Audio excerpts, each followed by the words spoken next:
Okay, part five. I know I sound a little raspy. It's only because I'm getting over a sore throat. I've been trying to take it easy. We had a thrash metal competition of sorts here in the living room for best vocals, and nobody won. But I sure lost my voice, so I guess I lost.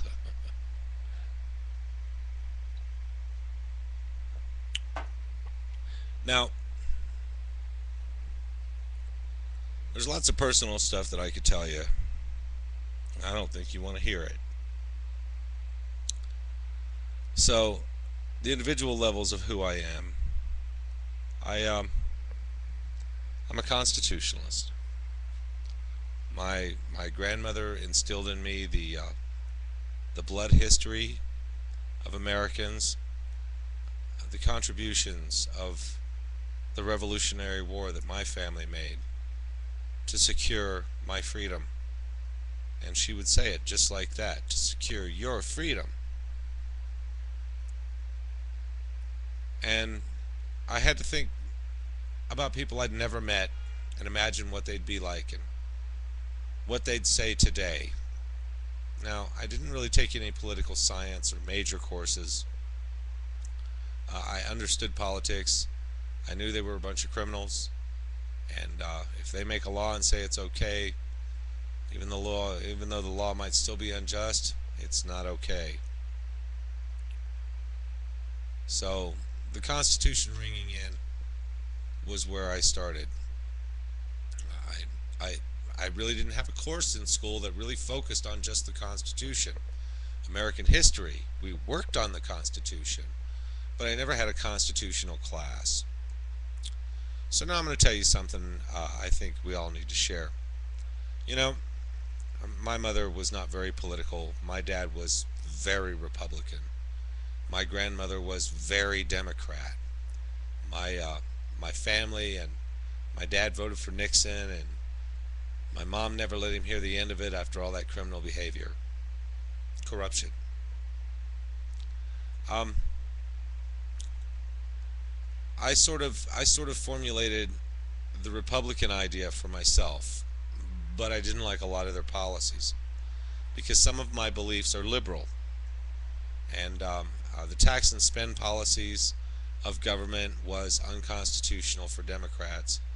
The only make those who want pay for it, meaning education, homes, they can take care of themselves, and government will still tax you.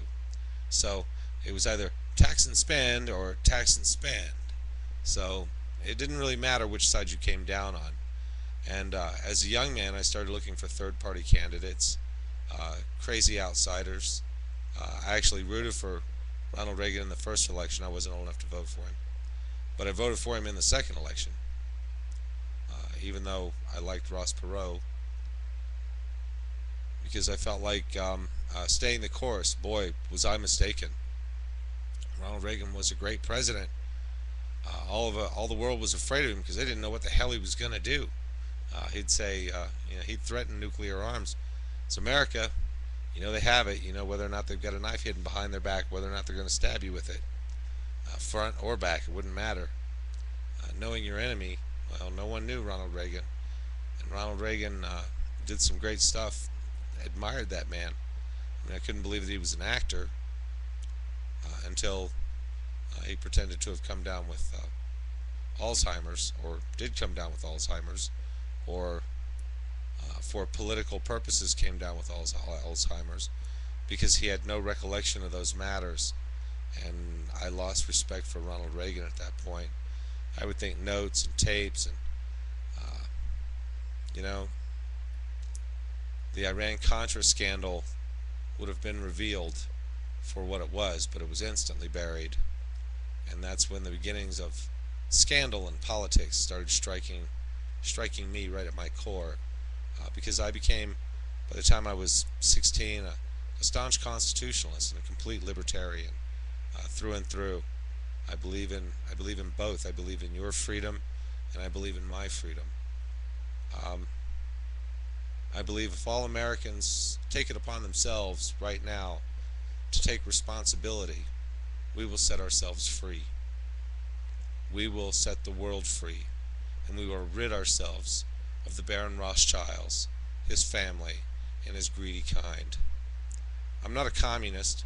I believe through work, effort, energy, when you apply yourself and you do more than someone else, you deserve more. In the communist system, you could pour yourself into 18-hour days and come home to no heat in your apartment and no toilet paper in the bathroom. In America, you pay the money and you take care of it, and you have your heat. The heater doesn't go out. You have your toilet paper.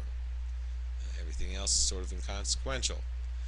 Lately, I almost think you could use a local newspaper for decent toilet paper. If it wasn't the fact that it wouldn't flush, it'd be a nice way to get the morning news. Come on a roll about that big around. You could absorb your daily news, take in the obituaries, and flush away your troubles right off the start of the day. Get it all on your mind and off your mind right away. Just the same. I wanted to go into politics, but my life was far too controversial. I think, still is. How can you vote for someone who can't even make a stable life for himself? I can do all the strokes that keep me, level without teetering too much sometimes, but I can't do everything, and I've tried. From my marriage to my work to my family to everything that is life, something always manages to struggle. Well, when I took my year off was more or less for me. I had some healing to do. I came away from a broken heart, and I needed to have some time to myself. I was really furious over September 11th. I saw cops doing what they wanted to do. I knew about the New World Order. I knew about the Council on Foreign Relations. I knew about the Masonic temples. I knew about everything. How did I know? Like I said, all my life I've had friends.